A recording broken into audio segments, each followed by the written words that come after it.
কে কাকে কাফের বলছেন রে ভাই? মানে আমরা সাধারণত যখন কাফের শব্দটা অমুসলিমের জন্য প্রয়োগ করি, তখন মানুষ সাধারণত মনে করে যে এই কাফের মানে গালি বা খারাপ কোনো জিনিস, কিন্তু কাফের মানে কি? অবিশ্বাসী, আনবিলিভার, যে সত্যকে গোপন করে, লুকিয়ে রাখে, ছুপিয়ে রাখে, এটাকে আরবি ভাষাতে বলা হয় কাফের। শুকরিয়া, জাযাকাল্লাহ খাইরান। তো এখান থেকে যখন আমরা বলছি যে যখন কোন রাষ্ট্রের দায়িত্বশীল, ক্ষমতাশীল, পাওয়ারশীল যিনি আছেন তিনি কাফের, তার মানে সে ইসলামকে বিশ্বাস করে না। এই জন্য আমি বললাম কি অবিশ্বাসী। ভাই আমরা অনেকেই জানি না, এমনকি হিন্দু ধর্মগ্রন্থেও এই কাফের শব্দটা অ্যাভেলেবেল অনেকবার ব্যবহার করা হয়েছে। শুধুমাত্র বাইবেলের ওল্ড টেস্টামেন্ট যখন পড়বেন, ওল্ড টেস্টামেন্ট এবং নিউ টেস্টামেন্টে বাইবেলের কমপক্ষে 1300 বারের অধিক, আরবি বাইবেল আর উর্দু বাইবেলে 1300 বারের অধিক কাফের শব্দটা ব্যবহার করা হয়েছে। কেন? অবিশ্বাসী হিসাবে। যেহেতু কাফের শব্দ বাংলা নয়, এটা ইংলিশে নয়, এটা কোন ভাষা? আরবি ভাষা। তো যখন আপনি আরবি ভাষাতে যখন আবার ভাগবত গীতা পড়বেন, তখন কাফের শব্দটা পাবেন। কিন্তু সংস্কৃত ভাষাতে তার কাফের শব্দ থাকবে না, বাংলা ভাষাতে তার কাফের থাকবে না। বাংলা ভাষায় কি থাকবে? অবিশ্বাসী, যে ঈশ্বরকে অবিশ্বাস করে তাকে বলে কাফের। চলেন ভাগবত গীতার একটা শ্লোক পড়ি, চ্যাপ্টার 7 ভার্স নাম্বার 14 এবং 15। শ্রীকৃষ্ণ বলছেন, পড়বো? ওইদিকে দুর্গা পূজা চলছে, এদিকে যদি গীতা পড়ি ভাবে এদিকেও চলছে। বলছে, কৃষ্ণ বলছেন, দেবী হেসা গুণাময়ী মায়া মায়া দুরাত্ময়াঃ মামেব প্রপদ্যন্তে মায়ামেতাং তরান্তিতে নমাং দুষ্কৃতিনাং মূঢ়াঃ প্রপদ্যন্তে নরাধমাঃ মায়া প্রভূত জ্ঞানাঃ আসুরাং ভাবস্মৃতাঃ। কৃষ্ণ বলছেন, যারা স্বয়ং শ্রীকৃষ্ণকে ভগবান পরমেশ্বর পরমাত্মা হিসাবে বিশ্বাস করে না, কৃষ্ণ নিজেকে দাবি করছে যারা আমাকে স্বয়ং ঈশ্বর পরমাত্মা বিশ্বাস করে না, এই ব্যক্তিকে কৃষ্ণ বলছে মূঢ়াহা, এই ব্যক্তিগুলো হচ্ছে মূর্খ। এখন আমার প্রশ্ন, আমরা মুসলমান কি কৃষ্ণকে ভগবান মানি, ঈশ্বর মানি, পরমাত্মা মানি? কিন্তু কৃষ্ণ বলছে যারা আমাকে ঈশ্বর হিসেবে বিশ্বাস করে না তারা হচ্ছে মূর্খ। মানে কৃষ্ণর গীতা অনুযায়ী আমরা মূর্খ। নারাধামাহা, এরা হচ্ছে নারাধামা, মানুষের মধ্যে নিকৃষ্ট। গীতা 7ম অধ্যায়ের 14 এবং 15 নম্বর ভার্স। প্রথমে বলছে মূঢ়াহা, তারপরে নারাধামা, মায়া প্রভূত জ্ঞানাহা, এরা হচ্ছে নির্বোধ। আসুরাং ভাবায় স্মৃতাহা, এরা হচ্ছে অসুর স্বভাবের।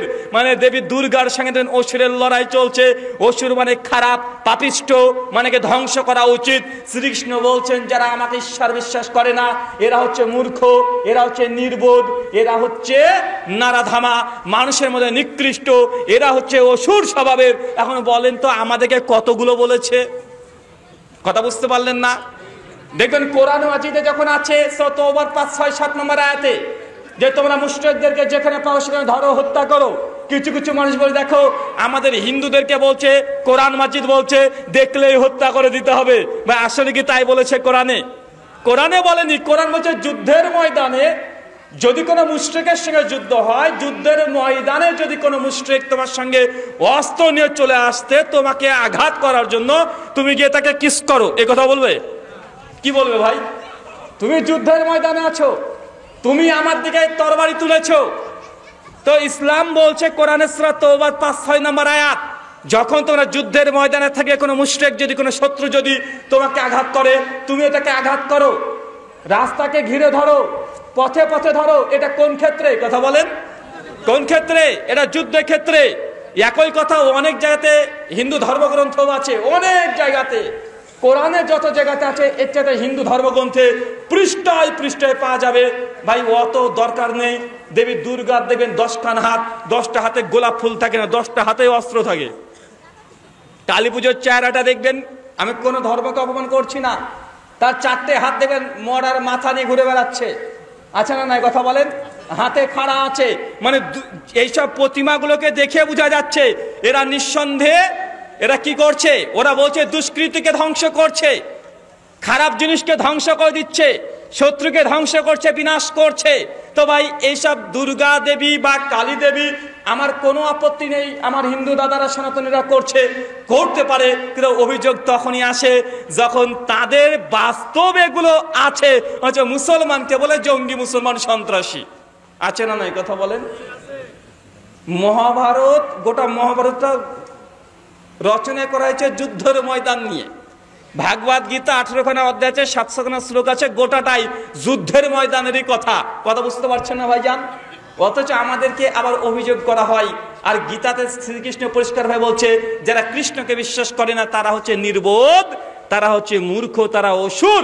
এখন কি আমরা গীতার এই শ্লোক নিয়ে হিন্দু দাদাকে অভিযোগ করব যে তোমাদের গীতা কেন বলছে আমরা মুসলমানরা অসুর? বলবো কি কথা বলেন? আমরা তো কোনো অভিযোগ করি না, কিন্তু হিন্দু বা অন্য ধর্মের অনুসারে তারা কিন্তু এটাকে মেনে নিতে পারে না। যখন আমরা তাদেরকে কি বলি, আমরা যখন কাফের বলি। আসেন আবারও ওই অংশে চলে যাই। ভোট দেওয়ার 4টে পর্যায়, কখনো ফরজ তথা ওয়াজিব, কখনো শিরক, কখনো বৈধ, কখনো হারাম। কোন পর্যায়ে? কোনো এক রাষ্ট্রের সরকার সে যদি কাফের হয় এবং পাশাপাশি মুসলমানদের ফরজ পালন দিতে বাধা দেয়, ফরজ পালন করতে বাধা দেয়, হয়তো নামাজ পড়তে দেয় না, বা নামাজ পড়তে দেয় মসজিদে আজান দিতে দেয় না, অথবা হজ করতে যাওয়ার জন্য বাধা প্রাপ্ত হতে হয়, অথবা ইসলামী বিভিন্ন যে ফরজ পালন আছে এইগুলোকে বাধা দেয়, এরকম কোন রাষ্ট্রের শাসক যদি থাকে তাহলে এর বিরুদ্ধে দেখা যাচ্ছে আর একটা পার্টি আছে, আর একটা দল আছে, যে দলটাও কাফের, মানে অবিশ্বাসী। কিন্তু আমি আপনি সকলেই জানি যে দল ক্ষমতায় আছে থাকছে এর কারণে মুসলিম জাতির উপরে অত্যাচার হচ্ছে, মুসলিম জাতির উপরে অত্যাচার হচ্ছে, ধর্ম পালন করতে পারছে না। কিন্তু বিরোধী আর একটা দল আছে, রাজনৈতিক দল, আমরা বলছি এটাও কাফের। এটাও কি? দ্বিতীয় দল এটাও কাফের, এটা অবিশ্বাসী। কিন্তু আমরা এটা জানি এই দ্বিতীয় দল যদি ক্ষমতায় চলে আসে তাহলে ওই ব্যক্তি অন্তত মুসলিমদের ওপরে কোনো অত্যাচার করবে না, মুসলিমদের ফরজ পালন করতে বাধা দেবে না। মানে ওই দ্বিতীয় দল সে ধর্মকে কিছু মনে করে না, যে যার ধর্ম সে পালন করবে। কে মন্দিরে গেল, কে মসজিদে গেল, এটা সে দেখেও না, দেখার চেষ্টাও করে না। কে গরু খেলো, কে শুয়োর খেলো, এটা সে দেখতে চায় না, বরং সে ক্ষমতায় পেতে চায় এবং এর কারণে মুসলিমদের উপরে কোনো অত্যাচার করে না। এখন এই পর্যায়ে সিচুয়েশনটা বুঝতে পেরেছেন? আমি কিন্তু দুটোই কাফের দিয়ে উদাহরণ দিলাম, অবিশ্বাসী দিয়ে উদাহরণ দিলাম, এর পেছনে কারণ আছে। এখন আমাদের জন্য যারা ওই ইসলামী রাষ্ট্রে বসবাস করব তাদের জন্য দ্বিতীয় ওই কাফের অমুসলিম ওকে ভোট দেওয়াটা ওয়াজিব হয়ে যায়। কথা মানে কষ্ট হয়ে গেল নাকি? কেন? কারণ আমি জানি যে শাসক ক্ষমতায় আছে, যদি আমরা মুসলমানরা ভোটকে বয়কট করি, বললাম ভোট দেব না, ভোট দেব না, তা দেখা যাচ্ছে মুসলমানদের 30% ভোট এটা কেউই পেল না, কিন্তু বাকি যে 70% নির্দিষ্ট একটা ধর্মের বা একটা রাজনৈতিক দলের ভোটগুলো একদম ডাইরেক্ট পেয়ে গেল। মানে যে ক্ষমতায় আছে সে আবার 5 বছর থেকে গেল। কথা বুঝতে পারছেন এবার? কিন্তু আমরা 30% ভোট না দেওয়ার কারণে আমাদের কি হয়েছে? উপকার কিছু হয়েছে? হয় নাই, বরং কি হয়েছে? ক্ষতি হয়েছে। এবং 5 বছর এই সরকার যদি ক্ষমতায় আবার থেকে যায় তাহলে হতে পারে আবারও নতুন করে মুসলমানদের উপরে অরাজকতা চালাতে পারে, মুসলমানদের উপরে অত্যাচার করতে পারে, মুসলমানদের মা বোনদের উপরে শ্লীলতাহানি হতে পারে, রাস্তাতে বের হতে নাও পারে, রাস্তায় রাস্তায় তাকে মব লিঞ্চিং করে হত্যা করে দিতে পারে। এখন আমি জানছি যে আমরা মুসলমানরা ঐক্য হয়ে জোট হয়ে আমরা 30% ভোট একটা রাজনৈতিক দলকে আমরা দিয়ে দেব যে ক্ষমতায় আসলে অন্তত মুসলিম জাতির উপরে অত্যাচার করবে না, ফরজ পালন করতে বাধা দেবে না, এই 2 নাম্বার ব্যক্তিদেরকে ভোট দেওয়া মুসলিমদের জন্য সেই সময় ইসলামী রাষ্ট্রে তখন কি হয়ে যায়?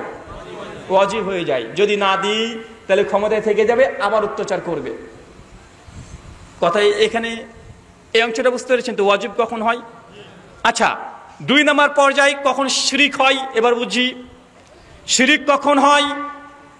যে রাষ্ট্র ইসলামী রাষ্ট্র, আচ্ছা হারামটা আগে বোঝাই। ধরেন সৌদি আরব বা কুয়েত, কাতার, বাহরাইন, পৃথিবীর বিভিন্ন রাষ্ট্র আছে যেখানে ইসলামী শরিয়া আইন আছে, তবে খিলাফতের মাধ্যমে নয়, রাজতন্ত্রের মাধ্যমে আছে না নাই? কথা বলেন। খিলাফতের মাধ্যমে নয়, রাজতন্ত্রের মাধ্যমে আছে। তো এক্ষেত্রে দেখা যাচ্ছে ইসলামী খিলাফতের মাধ্যমে না থেকে রাজতন্ত্রের মাধ্যমেও ইসলামী শরিয়া আছে। ইসলামী হুদুদ কিসের উপরে আছে? ইসলামী পন্থায় আছে, পদ্ধতি ভিন্ন। এখন সৌদি আরবের কোনো জনগোষ্ঠী যদি তারা আন্দোলন করে, একটা গোষ্ঠী বের হয়ে বলছে যে সৌদি আরবে আমরা ইসলামী রাষ্ট্র চাই না, আমরা চাই পশ্চিমা বিশ্বের সংবিধান, মডার্ন ল। কথা বুঝতে পারছেন? এখন সৌদি আরবের কোনো জামাত যদি বেরিয়ে চলে আসে এবং তারা দাবি করে, আন্দোলন করে, জনমত যদি গঠন করে যে আমরা ইসলামী রাষ্ট্র চাই না, আমরা চাই পশ্চিমা মডার্ন ল, তখন এই পশ্চিমা মডার্ন ল এর পক্ষে যারা যারা সৌদি আরবে ভোট দিবে তারা প্রত্যেকে শিরিক করবে। কথা বুঝতে পারলেন এবার? কেন এখানে শিরিক হবে বলেন তো ভাইজান? কারণ আল্লাহর বিধান বাদ দিয়ে মানব রচিত মডার্ন ল, এখানে আল্লাহর বিধান সরিয়ে দিয়ে এখানে আল্লাহর বিধান পরিবর্তে মানব রচিত ল নিয়ে আসছে। এই জন্য এটা হবে কি? এটা হবে শিরিক। কি বললাম? এটা পরিষ্কার শিরিক। আচ্ছা, 3 নাম্বার হারাম কখন হবে? হারামটা অনেকটা এই পর্যায়ের, তবে এখানে দুটোই মুসলিম হতে পারে। তাই আপনাকে আমি আগে বলছি, ভোট এটা নির্দিষ্ট দেশের উপরে ভিত্তি করে ফতোয়া জারি হবে। এটা একটা ফতোয়া গোটা বিশ্বের চলবে এটা নয়। ভারতের জন্য আলাদা ফতোয়া, সৌদি আরবের জন্য আলাদা ফতোয়া, বাংলাদেশের জন্য আলাদা ফতোয়া। কারণ ইসলাম ভূখণ্ডকে 3টে ভাগে ভাগ করেছে। একটা দারুল আমান, একটা দারুল আমান মানে শান্তি, যেখানে ইসলাম কায়েম হয়ে আছে। একটা দারুল হার্ব, যেখানে ইসলাম নেই, কাফের শাসক। কথা বুঝতে পারছেন? আর একটা আছে দারুদ দাওয়া, যেখানে ইসলাম প্রচারই হয়নি, ইসলাম যায়নি। এই জায়গাতে ইসলাম কায়েম নয়, ইসলাম প্রচার করাটাই মুসলমানদের জন্য তখন ওয়াজিব হয়ে যায়। কথা কি বুঝতে পারছেন? তার মানে আপনাকে এখানে কয়েকটা বুঝালাম, শুধু এতটুকু বুঝে নেন যে শর্ত সাপেক্ষে কখনো ভোট দেওয়া জায়েজ হয়, আর কখনো শিরিকও হয়, কখনো ওয়াজিব কোয়ালিটির হয়ে যায়। তাই ভোটতন্ত্র বা ভোট দেওয়া এটা এক বাক্যে কোনো ফতোয়া আসবে না। পরিস্থিতি, প্রেক্ষাপট, ভূখণ্ড, রাষ্ট্রনেতা, বিরোধী নেতা সমস্ত কিছু দেখার পরে একটা সিদ্ধান্ত আসে। কথা বুঝতে পারছেন ভাইজান? এইসব কথাগুলো বলতে খুব ভয় লাগে। কেন জানেন? এগুলো কথা বলা মানে 2 দিক থেকে চাপ, একটা রাজনৈতিক চাপ, একটা হচ্ছে আমাদের মুসলিম ভাইদের চাপ। দেখ রাহুল ভাই এ বলে গেলে এই কথা আছে না নাই? কথা বলেন। আমার কথা হয় কারো পক্ষে যাবে, কারো বিপক্ষে যাবে, কারণ 2 পক্ষেরই তো লোক এখানে আছেন না ভাইজান? আছে তো সব জায়গাতে 2 পক্ষেরই লোক। আমি বললাম সব পক্ষেরই বললাম, কারণ এটাই সঠিক কথা যে ভোট দেওয়া প্রেক্ষাপট অনুযায়ী জায়েজ হয়, প্রেক্ষাপট অনুযায়ী হারাম হয়। আল্লাহ সুবহানাহু ওয়া তাআলা তুমি এই কথাগুলো বোঝার তৌফিক দান করো। সকলে পড়ি আল্লাহুম্মা আমিন। সম্মানিত সুধী, আপনাকে এই কথা বলতে চাই, আমরা অনেকে চাচ্ছি যে আমরা দিন কায়েম করব, ইসলামকে চাই, আছে না নাই? আমার কষ্ট লাগে ভাই। এই উপমহাদেশ বর্রে সগীর, ভারত, বাংলাদেশ, পাকিস্তান, এইখানে একটা পর্যায়ে ছিল দীর্ঘ 800 বছর মুসলমানরা ক্ষমতায় ছিল কি ছিল না? ছিল না ভাইজান? স্পেন, মুসলমানরা 800 বছর ক্ষমতায় ছিল কি ছিল না? ছিল। আমাদের ভারতবর্ষ দীর্ঘ 800 বছর মুসলমানরা ক্ষমতায় ছিল। আচ্ছা, মুসলমানদের ক্ষমতা হঠাৎ করে অমুসলিম কাফের তারা পেল কিভাবে? আপনি তো ক্ষমতায় ছিলেন, রাষ্ট্রের নায়ক তো আপনি ছিলেন, রাষ্ট্র তো আপনি পরিচালনা করেছেন, হঠাৎ করে আপনার ক্ষমতা ছিনিয়ে নিল অমুসলিমরা, এটা হলো কেন? কখনো কি আপনি কারণ বের করার চেষ্টা করেছেন? কথা বলেন, আমি উনি বুঝাতে পারছি না। আমরা 800 বছর ভারত বাংলাদেশ পাকিস্তান, আপনি যে ভূখণ্ডে বাস করছেন, এই ভারতবর্ষের অংশ ছিল বাংলাদেশ, পাকিস্তান ছিল কি ছিল না? কথা বলেন, ছিল তো। দীর্ঘ 800 বছর আমরাই রাজত্ব করেছি মুসলমানরা। তো আমাদের ক্ষমতা, আমরা প্রতিষ্ঠিত ছিলাম ইসলাম নিয়ে, আমাদের প্রতিষ্ঠিত দিন কায়েম যেটা ছিল ওটা ছিনিয়ে নিল অন্য জাতি, অন্য কোনো শত্রু। তো এটা আপনাকে আগে বের করতে হবে না? আমরা তো সেই সময় ক্ষমতায় ছিলাম, কি করেছেন? কথা বলেন। আমাদের বাপদাদারা ইসলাম নিয়ে 800-900 বছর তারা শাসন করেছে। এখন এই উপমহাদেশে আমাদের বাপদাদা যারা 800 বছর ক্ষমতায় ছিল, তারা মুসলমানদের জন্য কি করেছে বলেন তো ভাই? বোর জন্য করেছে তাজমহল। কি করেছে? বোর প্রেমে ফানাফিল্লা করে দিয়েছে তাজমহল, করে দিয়েছে বিভিন্ন রকমের বড় বড় সৌধ নির্মাণ করে রেখে দিয়েছে। ভাই বলেন তো, এই 800 বছরের মধ্যে মুসলমানদের জন্য একটা ইউনিভার্সিটি করেছে? একটা বড় কোনো মাদ্রাসা করেছে? ইসলাম ধর্মের প্রতি মানুষ আকৃষ্ট হবে এই জন্য একটা কোনো প্রতিষ্ঠান করে দিয়েছে? দীর্ঘ 800 বছর মুসলমানরা ক্ষমতায় ছিল, আমাদের বাপদাদারাই ছিল। তো আমরা যখন দায়িত্ব পালন করি নাই, ইসলাম পেয়েছি, কিন্তু আমাদের পূর্বপুরুষদের যদি ইতিহাস সত্যি বলতে হয়, লজ্জা থেকে অনেক লজ্জা চলে আসবে যে তারা ক্ষমতার লোভ, টাকার লোভ, বাপ ছেলেকে হত্যা করেছে, ক্ষমতা দখল করে নিয়েছে, ছেলে বাপকে হত্যা করেছে ক্ষমতা দখল করার জন্য। বা ইতিহাস না পড়েছে কি পড়ি নাই? কথা বলেন, আছে। তার মানে আমরা বুঝতে পারলাম ক্ষমতা আমাদের ছিল, ইসলাম আমাদের ছিল, কিন্তু আমরা ইসলাম কায়েম করি নাই। সেই সময়তে আমাদের বাপদাদারা করে নাই। আজকে এক দেশ 3-4টে ভাগ হয়ে গেছে। এখন আপনি যতই চেষ্টা করেন, ভাই বলেন তো, দিন কায়েম যদি আপনি করতে চেষ্টা করেন যে না আমি দিনকে প্রতিষ্ঠা করে দেব, তাতে লাভবান কে হবে? কে লাভবান হবে? আচ্ছা, এই দাবিটা যদি ভারতের হিন্দুরা করে, যেমন ভারতের হিন্দুরা 80% ভারতে হিন্দু আছে, আছে না ভাইজান? কথা বলেন, তাদের কি ধর্ম অনুভূতি নাই? কথা বলেন, তাদের ধর্ম অনুভূতি আছে না নাই? অনুভূতি আছে তো। এখন তাদেরও একটা দল আছে, একটা রাজনৈতিক সংগঠন আছে, তারা বলছে ভারতকে হিন্দুত্ববাদী রাষ্ট্র করতে চাই, আছে না নাই? এখন আপনারা বাংলাদেশের মুসলমান বলেন, তাদের এই দাবিকে মানবেন কি মানবেন না? কেন মানবেন না? আপনার অধিকার আছে, তার অধিকার নেই। আপনার ধর্ম অনুভূতি আছে, তার ধর্ম অনুভূতি নেই। কথা বলেন। আপনি বলছেন আমরা বাংলাদেশে 80%, 90% আমরা বাংলাদেশি মুসলিম, অতএব আমরা বাংলাদেশকে আমি ইসলামী রাষ্ট্র ঘোষণা করে দিলাম বা এটা করতে চাই, এটা আপনার। তো ভারতের হিন্দুরা তো তাই বলবে, বলবে না যে আমরা এখানে 80%, 90% হিন্দু, অথবা আমাদের দেশটাকে আমরাও হিন্দুত্ব রাষ্ট্র করে দিতে চাই, হিন্দু আইন অনুযায়ী ভারতবর্ষে চলবে, আর মুসলিম আইন অনুযায়ী বাংলাদেশ চলবে। মুসলমানরা দাবি করতে পারলে হিন্দুরা কেন পারবে না? কথা বলেন। আপনার দাবি যদি যৌক্তিক হয়, তারটা কেন যৌক্তিক? কথা বুঝতে পারছেন না মনে হয়। আপনি এখানে ইসলাম কায়েম করে, দিন ইসলাম শরিয়া কায়েম করে আপনি উপকার পাবেন, আপনার ভালো লাগবে। তো তারাও তো হিন্দু ধর্ম যদি কায়েম করতে চায়, এবং তাদের একটা দল আছে রীতিমতো কন্টিনিউয়াসলি কাজ করছে। এখন হিন্দুদের মধ্যে যারা উগ্রবাদী, যারা হিন্দুত্ব রাষ্ট্র চায়, তারাই দেখবেন মুসলমানদের উপরে অত্যাচার করছে, রাস্তাতে নির্যাতন করছে, মব লিঞ্চিং করছে, ট্রেন থেকে ধাক্কা দিয়ে ফেলে দিচ্ছে। মুসলমানদের মধ্যেও কিছু কিছু মানুষ আবার ঢুকে গেছে, দিন কায়েমের নামে বোমা মারছে, আছে না নাই? বিভিন্ন দুর্গা মন্দির ভেঙে দিচ্ছে, এগুলো খবরে আমরা দেখছি। সত্য মিথ্যা কতটা আমার জানা নাই, এই ঘটনা ঘটছে কি ঘটছে না। মনে এবং উগ্রতা কোনো জায়গাতেই এটা সঠিক নয়। আপনি বাংলাদেশে মুসলমানের সংখ্যাগরিষ্ঠ, আপনি এখানে যদি তাদেরকে একটু টুক করে একটা আঘাত দেন, ভারতে আছে মুসলমান আর তারা আছে, হিন্দুরা আছে 80-90 কোটি, ভাই তারাও তো যদি কচুকাটা করতে শুরু করে, আপনি কি করবেন? ফেসবুকে লিখবেন? কথা মানে বুঝতে পারলেন না? মুসলমান আমরা বুঝি না, আমরা জায়গাতে হাত দিয়ে দিই।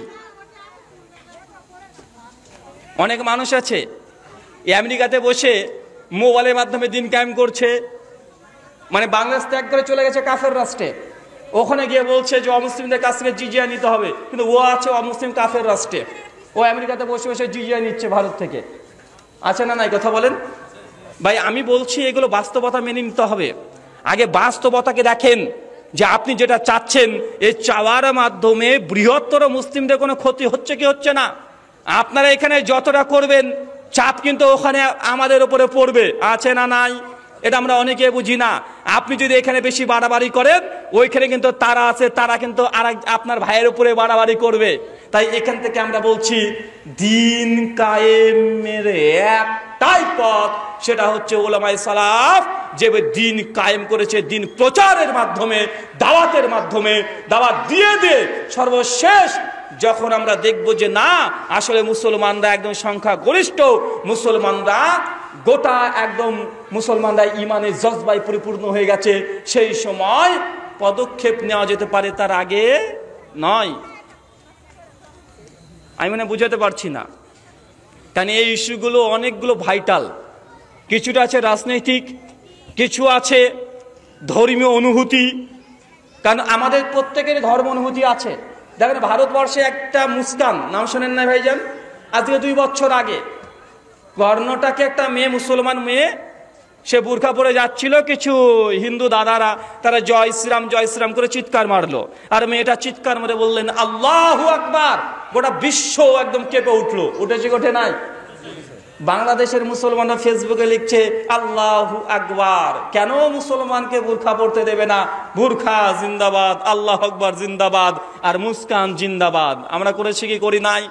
একদম আমার আপনার রক্ত টকবক করে ফুটছিল যে কেন এখানে জয় শ্রীরাম বলে চিৎকার মারলো, বুরখা পরার অধিকার কেন নেই? অনেক রকমের কথা আছে না নাই? কথা বলেন।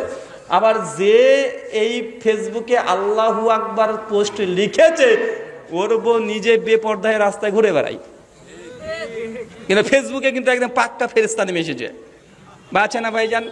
ওই মেয়েটা কিন্তু লিখেছে, স্ট্যাটাস দিয়েছে আল্লাহু আকবার, একদম মুস্কানের ছবি আছে আর আল্লাহু আকবার, কিন্তু ওই এবার বেপর্দা পরের দিন ছবি দিয়ে দিয়েছে নিজের, আছে না নাই? কথা বলেন। মানে একটা ধর্ম অনুভূতি আমাদের কাজ করে, কিন্তু ধার্মিক আমরা হতে চাই না। এখনই বাংলাদেশের মানুষকে বলেন যে আপনারা ভোট দেন, আপনারা ভোট দিয়ে ইসলাম শরিয়া আনেন আর শুনিয়ে দেন। চুরি করলে কিন্তু হাত কাটা, বলে বাপ কাজ নাই, ভোট দিয়ে মুসলমান আবার ক্ষমতায় আনবো, খাল কেটে কুমির আনবো। মুসলমান যখন সৌদি আরবে যখন যাই, তখন আগে ভাবে ভাই যাচ্ছি বেঁচে আসবো কি ঠিক নাই। বাঙালি তো বলছে ভাই সৌদি আরবে যাচ্ছিস হাতটা ঠিক রাখিস, মানে চুরি করিস নি হাত কেটে নিবে। মানে আগে ভয় ভীত সন্ত্রস্ত অবস্থায় যায়। মানে সৌদি আরবে যাওয়ার আগে চিন্তা করে যে ভাই সৌদি আরবে যাব, যদি গিয়ে যদি উল্টো পাল্টা কিছু করি তাহলে আমার গর্দনটাকে উড়িয়ে দেবে, বা আছে না নাই? কথা বলেন। আছে, এগুলো বাস্তব কথা। মানে মুসলমানরা আসলে নিজেরাই ইসলাম কায়েম করতে চায় না, অধিকাংশ মুসলমান চায় না। কেন? কারণ ভেতরে ইমানি জজ বাড়ায়। এমনি এখন বলেন আপনি মিটিং করতে হবে, মিছিল করতে হবে, আজকে ঘোষণা করে দেন কালকে আমরা ইসের বিরুদ্ধে, ফিলিস্তিনের বিরুদ্ধে, আমরা একদম আমরা ইসরায়েলের বিরুদ্ধে, ইসরায়েলের ম্যাপ অঙ্কন করে আগুন দিয়ে দাউ দাউ করে জ্বালিয়ে দেবো, রাত ছেড়ে যেতে হবে। দেন গোটা বাংলাদেশ থেকে লাখ লাখ মানুষ জড়ো হয়ে যাবে। হবে কি হবে না? হবে কি হবে না? এখনই বলেন যে আমরা ইসরায়েলের শুধু ম্যাপটাকে বাদ দিয়ে দিব, দাও দাও করে আগুন জ্বালাবো, আর ফিলিস্তিনের ম্যাপকে ধূপকাঠি জ্বালাবো। এখনো বলে ঘোষণা দেন যে আগামীকাল সকাল 9টার দিকে রাজশাহী আমচত্বরে আপনারা মুসলমানরা জমা হন। দেন কোন দিক থেকে রাত্রে রাত্রে মৌমাছির মতো একদম ঝাঁকে ঝাঁকে গোটা রাজশাহীকে দখল করে নেবে, আছে না নাই? কিন্তু এখনো বলেন তো ভাই, ইনশাআল্লাহ আমরা ফিলিস্তিনবাসীর জন্য দোয়া করব। ফজরের নামাজের পরে 2 রাকাত নামাজ পড়ে ইমাম সাহেব মসজিদে দোয়া করা হবে আল্লাহর কাছে। বলবেন আল্লাহ আমার ফিলিস্তিন মুসলিম ভাইদের জন্য তুমি গায়বী শক্তি দিয়ে সাহায্য সহযোগিতা করো। হৃদয় থেকে আল্লাহর কাছে দোয়া করব।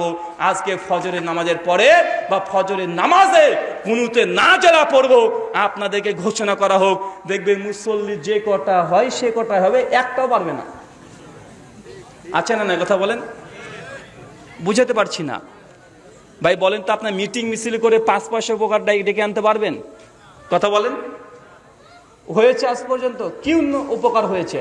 তাহলে মুসলমানের যেটা ক্ষমতা পাওয়ার, মুসলমানের চোখের 2 ফোঁট পানি 2 টোপ পানি গোটা পৃথিবীকে এপার ওপার করে দিতে পারে। মুসলমান এটাতেই বিশ্বাস করে না। দিন কায়েম করতে চাচ্ছি আমরা, আছে না নাই কথা বলেন? এই 2 ফোঁটা চোখের পানির যে কত মূল্য, আল্লাহ যে কত পছন্দ করে। আবার হাফ টাইম।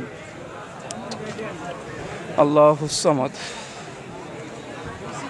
আচ্ছা, এই আবু আসিফ ভাই, প্রশ্ন উত্তর আছে না? প্রশ্ন এসেছে কি চাচা? জি, আর এবার আলোচনা বারবার বাধা দেয়, আপনি ঘোষণা করে দিন যে প্রশ্ন উত্তর করে দিতে।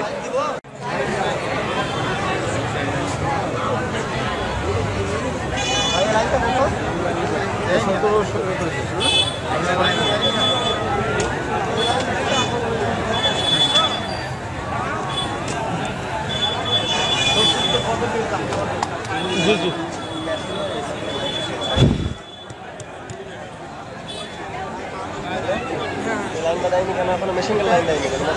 মেশিন আলা কোথায়? মেশিন আলা এখানে আছে, লাইনই তো এখন কাটতে হবে। মেশিন আলা নিশ্চয় বিআইয়ের দোকানে।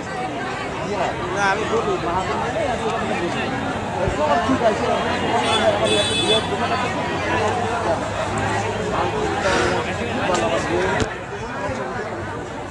ওই বিআই শেষ হবে। প্রত্যেকটা মাহাজন কমিটি লাগে। ওটা থেকে যেন টাইগারগুলো বলবে কি আমার বিয়ের দোকান আছে, ওই বিয়েরই সব এনারা বলছি।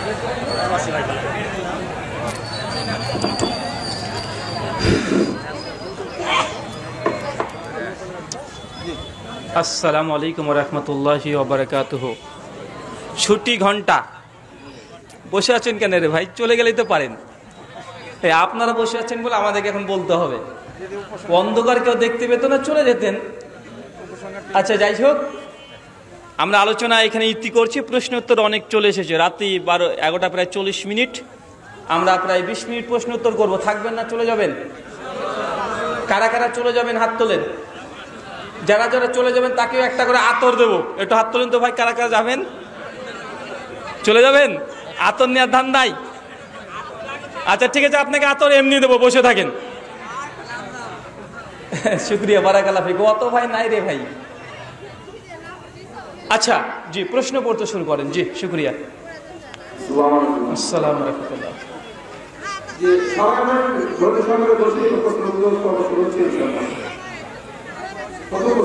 আপনি নাকি বলেছেন অনেক নবী ইহুদি ছিল, বিস্তারিত জানাবেন। ওয়ালাইকুম আসসালাম ওয়া রাহমাতুল্লাহ। ভাই, আমি নাকি বলেছি অনেক নবী ইহুদি ছিল? ভাই, এটা আমি না, সবাই বলে, এটা সকলেই বলে। তবে আলোচনার এ পৃষ্ঠা ও পৃষ্ঠা কাটাকাটি করলে একটু উল্টাপাল্টা সমস্যা হয়। আমার একটা এবছর আলোচনা নয়। একজন বক্তা বলছে যে আহলে হাদিস তারা হচ্ছে ইহুদিদের দালাল। তো কেন? তার প্রমাণ কি? বলছে দেখো, এখন ফিলিস্তিনদের সঙ্গে ঝামেলা চলছে, আরে এখন এই আহলে হাদিসরা বক্তৃতা দিচ্ছে যে নবীরা ইহুদি ছিল। আরে বেটা, এই বক্তৃতা 1 বছর আগেকার, আজকের নয়। ভালো করে ইউটিউব থেকে একটু দেখে নেয় যে টাইমটা, আপলোডিং টাইম কত। এটা আজকের না, 1 বছর আগেকার। মানে ওই বছরের বক্তৃতাকে এই বক্তৃতা গরম করছে। আসলে আমার আলোচ্য বিষয় যেটা ছিল, ইহুদি জাতির ধ্বংসের কারণ এবং মুসলমানদের শিক্ষা। বিষয় কি ছিল বলেন তো ভাইজান? ইহুদি জাতির ধ্বংসের কারণ এবং মুসলিম জাতির শিক্ষা। যে ইহুদিদেরকে আল্লাহ কেন লানত করেছেন, কেন, কারণ কি? তো 8-10টা কারণ বলেছিলাম। তো তার পূর্বে আমি দেখাচ্ছিলাম ইহুদি কারা। তো দেখাতে গিয়ে সূরা বাকারা 47 নম্বর আয়াত, আল্লাহ বলছে ইয়া বনি ইসরাইল, হে চিলড্রেন অফ ইসরাইল, তথা ইহুদি এবং খ্রিস্টান, উজকুরু, তোমরা স্মরণ করো আমি যে নিয়ামত তোমাদেরকে দিয়েছিলাম তা স্মরণ করো। আল্লাহ কোরআনে বলছে যে ইহুদি খ্রিস্টান জাতির উপর আল্লাহ অনেক নিয়ামত দিয়েছিল। একদম সূরা বাকারা 47 নম্বর আয়াত। কি কি দিয়েছিল? তওরাত দিয়েছিল, জাবুর দিয়েছিল, ইঞ্জিল দিয়েছিল, আসমান থেকে খাবার দিয়েছিল, ফেরাউনের কবল থেকে রক্ষা করেছিল, ফিলিস্তিনের ভূখণ্ড সেই সময় তাদেরকে দিয়ে দিয়েছিল। মানে কত যে আল্লাহ নিয়ামত দিয়েছে। সবচেয়ে বড় নিয়ামত যে ইহুদিদের মধ্যে আল্লাহ সবচেয়ে বেশি নবী পাঠিয়েছেন। কাদের মধ্যে? কাদের মধ্যে বলেন? ইহুদিদের মধ্যে। নবী আর নবী। তো এক পর্যায়ে বলেছিলাম যে নবী দাউদ ইহুদি, নবী সুলাইমান ইহুদি, নবী ঈসা ইহুদি, জাকারিয়া ইহুদি, ইয়াহিয়া ইহুদি। আরে ভাই, এই কথা তো আমার না, এই কথা তো ইমাম ইবনু কাসির রাহিমাহুল্লাহ কাসাসুল আম্বিয়া 455 নম্বর পৃষ্ঠায় সুলাইমান আলাইহিস সালামের জীবনী শুরু করার আগে তার সাজারা, তার বংশ তালিকা বর্ণনা তিনি এইভাবেই শুরু করেছেন। আল বিদায়া ওয়ান নিহায়া 2য় খণ্ড পৃষ্ঠা নম্বর 222 230। ঈসা আলাইহিস সালামের বংশ তালিকা দিতে গিয়ে বলেছে যে ঈসা আলাইহিস সালাম ইয়াহুদা বংশের তথা ইহুদি বংশের। কিন্তু বাঙালি মুসলমান আমরা বুঝি না, একটা বংশ ধর্ম পার্থক্য আছে। কি বললাম, কথা বলেন? আমি বললাম যে নবী ইহুদি, নবী ঈসা আলাইহিস সালাম ইহুদি বংশের, তার জন্য সে বংশীয়ভাবে তাই ইহুদি। নবী দাউদ ইহুদা বংশের, তাই বংশীয়ভাবে সে ইহুদি। এটা কি বংশের সূত্রে, যেন আমাদের নবী তিনি কি কোন বংশের?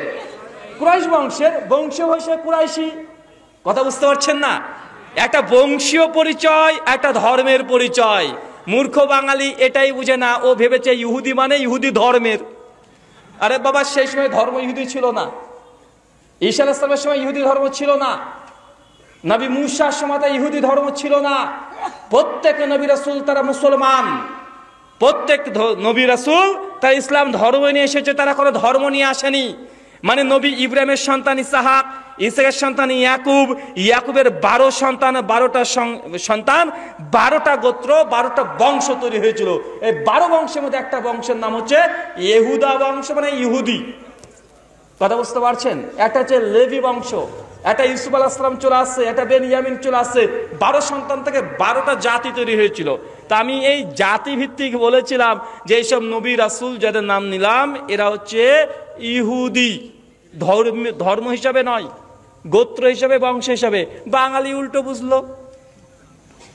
ডক্টর জাকির নায়েক একটা আলোচনাতে বলেছিলেন যারা সিন্ধু নদের অববাহিকায় বাস করে তারা হচ্ছে হিন্দু। এনসাইক্লোপিডিয়া ব্রিটানিকা 6 নম্বর খণ্ডের 699 নম্বর পৃষ্ঠা থেকে রেফারেন্স দিয়েছে যে ডক্টর জাকির নায়েককে যখন একজন অমুসলিম হিন্দু প্রশ্ন করেছেন তখন তিনি বলছেন, অতএব আপনি ধরে নিতেন আমি ডক্টর জাকির নায়েক, আমি ভৌগোলিকভাবে আমি একজন হিন্দু। আজ যখন এই কথা বললো, কিছু কিছু হুজুরদের বেঁধে গেল পাগড়ি পড়া। ওই হচ্ছে দেখো ডক্টর জাকির নায়েক নিজে যে হিন্দু নিজেই স্বীকার করছে, ও যে মুশরিক নিজেই স্বীকার করছে। কারণ ডক্টর জাকির নায়েক বলছে আমি হিন্দু, কিন্তু ডক্টর জাকির নায়েক বলছে ভৌগোলিকভাবে হিন্দু। মানে যারা ভারতে বাস করে ভৌগোলিক ডেফিনেশন অনুযায়ী তারা হিন্দু, যারা আমেরিকায় বাস করে তারা আমেরিকান। কথা বুঝতে পারছেন না ভাইজান? যারা ইউরোপে বাস করে তারা ইউরোপী। পশ্চিমা বিশ্বে যারা বাস করছে তাদেরকে আমরা ডাকি কি ডাকি না? কথা বলেন। একটা ভৌগোলিক নাম অনুযায়ী ডাকা হয়, গোত্রের নাম ধরে ডাকা হয়। কোরআনে আছে মুহাজির, ওয়ানসার, আছে না নাই? কথা বলেন। বিভিন্ন জাতি গোত্রের নাম নেওয়া হয়েছে কি হয় নাই? তো এইসব নবী রাসূলগুলো এসেছিল কে ইহুদা বংশে, কে বেনিয়ামিনের বংশে, কে লেভীয় বংশের, সবগুলোই চিলড্রেন অফ ইসরাইল, বানি ইসরাইল। আমি এটাকে দীর্ঘক্ষণ ধরে আলোচনা করেছি এবং দেখিয়েছি ইহুদিরা কত ভ্রষ্ট, কত বদমাশ, কত নির্লজ্জ, কত বেঈমান। আমি লিস্ট দিয়েছিলাম আলোচনাতে, আর আমাকে ইহুদির দালাল বানানোর চেষ্টা চলছে। কথা বুঝতে পারলেন না ভাইজান? ভাই বলেন তো, বাংলা ভাষাতে, এটা আমি গর্ব অহংকার করে বলছি না, ইহুদি খ্রিস্টানদের সঙ্গে কেউ যদি ডিবেট করে, বিতর্ক করে, কে করেছে? মানে এখন জীবিত যারা আছে কে করেছে? কমপক্ষে 1 ডজন বিতর্ক আছে ইহুদি খ্রিস্টানদের সঙ্গে, কমপক্ষে 1 ডজন, 1 ডজন। তারপরে আমাকে বলছে খ্রিস্টানের দালাল। প্রত্যেক বছরে বছরে 1-2 করে ডিবেট হচ্ছে, ইহুদির সঙ্গে হোক অথবা খ্রিস্টান অথবা হিন্দু অথবা নাস্তিক। এবছর নাস্তিকের সঙ্গে ডিবেট দেখেছেন কারা কারা? হাত তোলেন। দেখেন অনেকে দেখেছেন। একজন আলাউদ্দিন জিহাদি, ও বেচারা আবার মানে আলোচনাটা বলছে, যখন এই কথা খণ্ডন করে বলছে, আরে ব্রাদার রাহুল এ হচ্ছে বেঈমান, এর ইমান নেই, এ আধা নাস্তিক। এ ছাগল বলে কি? গোটা বাংলাদেশে যখন নাস্তিকরা তৎপরতা শুরু করলো, সেই সময় ওই বেচারা কি বলেছে? চিল্লে শুধু বলেছে যে ওকে একদম শাতিমে রাসূল হত্যা করতে হবে। আরে বেটা, তার আগে ওকে বুঝাবে কে? ভাই, শাতিমে রাসূলের প্রথম কাজ কি? আগে হত্যা করে দেওয়া? ইসলামী আদালত কেউ যদি শাতিমে রাসূল হয়ে যায় তাকে, বা কেউ যদি মুরতাদ হয়ে যায়, ইসলাম ত্যাগ করে, ইসলাম যদি ত্যাগ করে, প্রথম কাজ হচ্ছে যে ত্যাগ করেছে তাকে বুঝানো কি কি অভিযোগ আছে, তার সংশয় দূর করা। যারা শাতেম হয়েছে তাকে বলেন তো ভাই, কে বুঝাতে গিয়েছে? বুঝিয়েছে? বোঝায়নি। আমি এই জন্য আমার গর্বের কথা বলছি না, আমার কষ্ট লাগে অনেকে আমাকে বলে যে রাহুল ভাই আপনি কেন মানে এত গরম গরম কথা বলেন, বা ওই মাযহাবের বিরুদ্ধে কেন কথা বলেন, এই কেন বলেন? আপনি যদি একটু ব্যালেন্স করে কথা বলতেন না, তাহলে খুব ভালো হতো। আপনি তুলনামূলক ধর্মতত্ত্বের উপরে খুব এক্সপার্ট, আপনি খ্রিস্টানদের সঙ্গে ডিবেট করেন, হিন্দুদের সঙ্গে করেন, নাস্তিকদের করেন, সব কিছু ভালো আছে। কিন্তু আপনি যদি এই আহলে হাদিস হানাফিটা বাদ দিয়ে দিতেন তাহলে আরো বেশি ভালো হতো। আমি বলেছিলাম কাজ কলা হতো। কেন বলেন তো? কারণ এই ফিল্ডে সবচেয়ে যিনি ব্যালেন্স করে কথা বলেছেন আমি মনে করি ডক্টর জাকির নায়েক। তার চাইতে ব্যালেন্স করে কথা বলা জীবিত আছে এমন কোনো ব্যক্তিই নাই। আছে কথা বলেন? কিন্তু কোনো মাযহাবকে খারাপ করে কথা বলতেন না, কোনো মাযহাবের নিন্দা সমালোচনা করতেন না। জাস্ট তিনি বলতেন যে এটা পবিত্র কোরআনে আছে, এটা হাদিসে আছে, এত নম্বর হাদিস।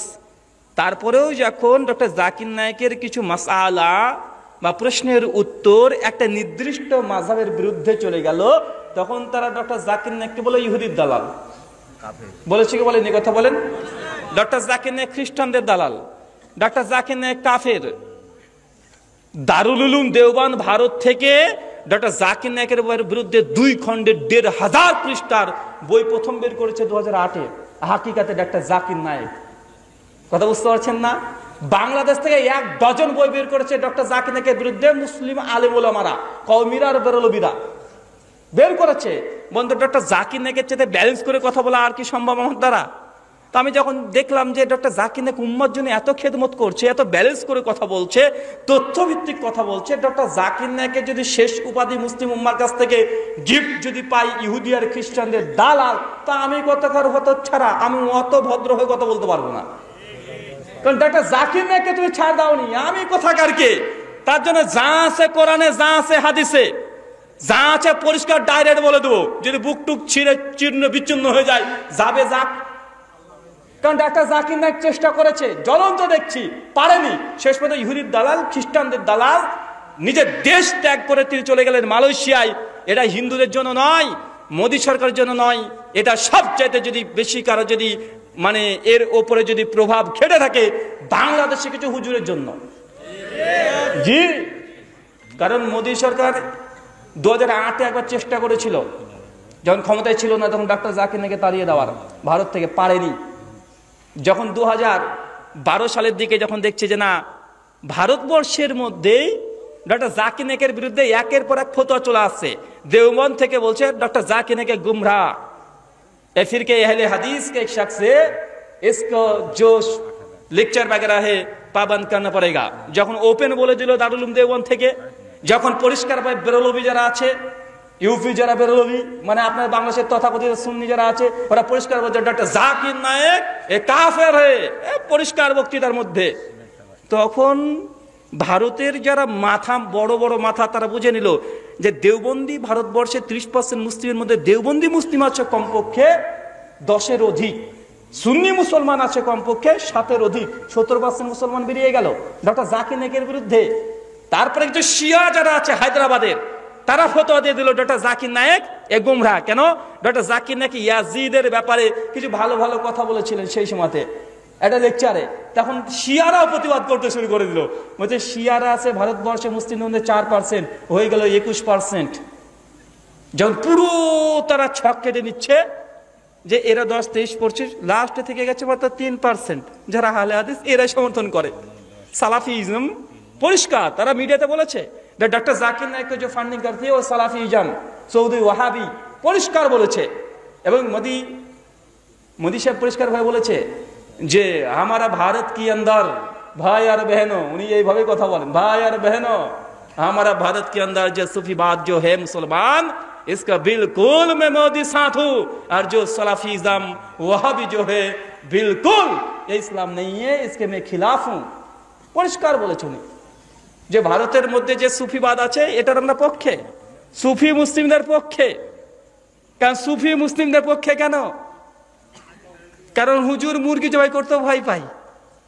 বলে আমার পীর কত বড় পীর জানো, হুজুর মুরগির রক্ত দেখলেও অজ্ঞান হয়ে যায়, এটা যে পীরের হুজুরগি। তার জন্য তারাও বলছে যে এই সুফিবাদ যেটা মানে সুফি ইসলাম যেটা আছে, ঘরের মধ্যে বসে বসে জিকির করা, মসজিদে কোনে কোনে বসে জিকির করা, এই ইসলামের বিরোধিতা মোদিজিও করে না। করে? কথা বলেন, করে না। মানে আপনাকে আমি এটা বোঝাচ্ছি যে মুসলমানরা আজ বর্তমান প্রেক্ষাপটে মার খাওয়ার অনেকগুলো কারণের মধ্যে এটাও একটা কারণ। ডক্টর জাকির নাকি ইহুদি খ্রিস্টানকে দাওয়াত দিয়ে মুসলমান করে নিচ্ছে, আর ওকে বলছে ইহুদির দালাল, খ্রিস্টানদের দালাল। আর একজন ব্যক্তি সবচেয়ে মুসলমানদেরকে এক করার চেষ্টা করেছিলেন আমার জানা মতে, সেটা হচ্ছে আবুল আলা মওদুদী রহিমাহুল্লাহ। তিনিও চেয়েছিলেন মুসলিম জাতিকে এক করতে, সমস্ত দল থেকে ভালো ভালো জিনিসগুলোকে নিয়ে এসে তিনি চাচ্ছিলেন নিরপেক্ষভাবে, একদম শিথিলভাবে সমস্ত মাযহাব মতের ঊর্ধ্বে গিয়ে মুসলিমদেরকে নিয়ে কথা বলা। শেষ পর্যন্ত ফলাফল কি? আবুল আলা মওদুদী ইহুদি, আবুল আলা মওদুদী খ্রিস্টানের দালাল। ভাই বলেছে কি বলে নাই? কথা বলেন, কথা বলেন, বলেছে না ভাইজান? তো আমি দেখেছি ভাই যে আমার বাপেরও ক্ষমতা নাই যে ওদের দুজনের মতো ব্যালেন্স করে কথা বলা। ব্যালেন্স করে লাভই বা কি রে ভাই? লাস্টে ইহুদিতে বলবি তো, যদি না বলে ইহুদির ট্যাগ খেতে হয়, খ্রিস্টানের দালাল শুনতে হয়, তো বলেই দি যা আছে হক, কুলিল হাক্কু মির রাব্বিকুম ফামান শাআ ফালা ইউমিন। বলো হক এসেছে রবের পক্ষ থেকে, যা আছে ডাইরেক্ট বলে দাও। সূরা কাহাফ আয়াত 29। জি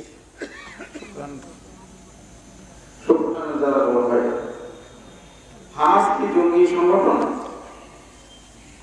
আমি জানি না, কারণ হামাসের কোনো সমর্থন যারা সরাসরি করে তাদের কোনো সাক্ষাৎকারও নিই নাই, তার সঙ্গে আমার কথাও হয় নাই, দেখাও হয় নাই, ফোনে কথাও হয় নাই, চিনিও না, জানিও না, এমন কোনো মানুষকে দেখিও নি, শুধু মিডিয়াতেই দেখি, টিভিতে দেখি। কথা বুঝতে পারছেন? এখন যদি আপনাকে বলা হয় আইসিস যারা আছে এরা কি জঙ্গি সংগঠন, আমি কোনোদিন তাদেরকে দেখিনি। তারা মানুষ না পায়জামা তাও বুঝি না। কিন্তু এখন যদি বলেন মিডিয়ার উপরে ভিত্তি করে বলতে হবে যে আইসিস মানে কি, যে মিডিয়াতে দেখায় কালো মানুষ একদম ঢেকে রেখে দিয়েছে, আল্লাহু আকবার বলে একটা মানুষকে কেটে দিচ্ছে, এরা আইসিস, তো বলবো এরা পাক্কা শয়তান। কথা বুঝতে পারছেন না ভাইজান? আল্লাহ বলছেন সূরা হুজুরাত আয়াত নম্বর 6, ইন জাকুম ফাসিকুম বিনাবাইয়িন ফাতাবাইয়ানু। যখন তোমার কাছে কোনো খবর নিউজ আসে ফাসিকের মাধ্যমে, তখন বিচার করো, তাহকিক করো, যাচাই করো। এখন হামাস বলেন, আইএস বলেন, আল কায়দা বলেন, যাই বলেন না কেন, প্রকাশ্যে বা গোপনে তাদের সঙ্গে কোনো আমাদের সম্পর্ক নেই। যা মিডিয়া দেখায় তাই আমরা দেখি, এরপরে ভিত্তি করে আমরা কোনো ফতোয়া জারি করতে পারবো না। কারণ এই দুই পক্ষের মানুষ আছে, কে বলছে মুজাহিদ, কে বলছে জঙ্গি। কথা বুঝতে পারছেন না ভাইজান? তবে আমরা ফিলিস্তিনের নিরীহ মানুষের পক্ষে। হামাস কি করেছে? আল্লাহর কাছে বিচার দেবে, আল্লাহ বিচার নেবে। কিন্তু ফিলিস্তিনে যে নিরীহ মুসলমানরা মৃত্যুবরণ করছে, কমপক্ষে আজ পর্যন্ত প্রায় 2800-এর অধিক মানুষকে হত্যা করে ফেলেছে অলরেডি। গাজাতে 17 তারিখ রাত্রি 11টার পরেই একদম পুরো ইলেকট্রিসিটি পুরো বন্ধ, পানি পুরো বন্ধ, হসপিটালে 10,000 পুরো ক্যাপাসিটি ছিল, 10,000 মানুষ শেষ হয়ে গেছে, অক্সিজেন নেই, হসপিটালে গিয়েও আর কোনো কাজ নেই, বাইরে থেকে ইলেকট্রিক আসতে পারছে না, পানির লাইন পুরোকে বন্ধ করে দিয়েছে, একদম হাহাকার চলছে। এতটা আমরা জানি। এই জন্য ভাই দোয়া করেন আসমান থেকে আল্লাহ জন্য অঝড় ঝড়ে বৃষ্টি দিয়ে মুসলিমদের হৃদয়কে প্রশান্তি দিয়ে দেয়। আমিন।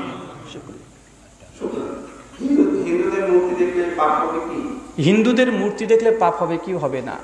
না, মূর্তি দেখাতে পাপ হবে না, তবে যে স্থানে মূর্তি পুজো হয় সেখানে ভিজিট করতে যাওয়া, দেখতে যাওয়া, অংশগ্রহণ করা, এটা সম্পূর্ণ নিষেধ এবং শিরিক। আমার আলোচনা পূর্বে একজন আলোচক বলে যাচ্ছিলেন যে নবী ইব্রাহিম আলাইহিস সালাম তিনি ভেঙেছিলেন, নবী ইব্রাহিম। তো অনেক হিন্দু দাদারা বলে দেখো মুসলমানরা মূর্তি ভাঙে। ভাই আমরা শুধু না, এই কথা প্রথমে বলতে হবে ইহুদিদেরকে, কারণ নবী ইব্রাহিমকে তারাও মানে। এই ঘটনা ওল্ড টেস্টামেন্টের বাইবেলের বুক অফ লেভিটিকাসের মধ্যে এখনো আছে যে আব্রাহাম তিনি মূর্তি ভেঙেছিলেন। খ্রিস্টানরা এই কথাই বিশ্বাস করে, মুসলমানরা বিশ্বাস করে, কিন্তু আমাদেরকে শুধু বলে, ভাই বলে না ভাইজান? তো ইব্রাহিম আলাইহিস সালামকে মানে তো খ্রিস্টান না, ইহুদিরা, তাদের বাইবেলে আজ পর্যন্ত লেখা আছে।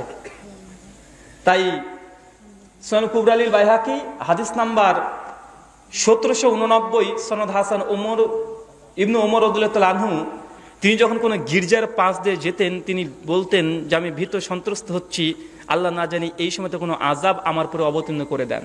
তাই কোনো মুমিন কোনো শিরকি স্থানে অংশ নিতে পারে না, দূরে থাকবে। তবে কেউ দেখে নিলে গুনাহ হবে এমন কিছু নয়। শুকরিয়া।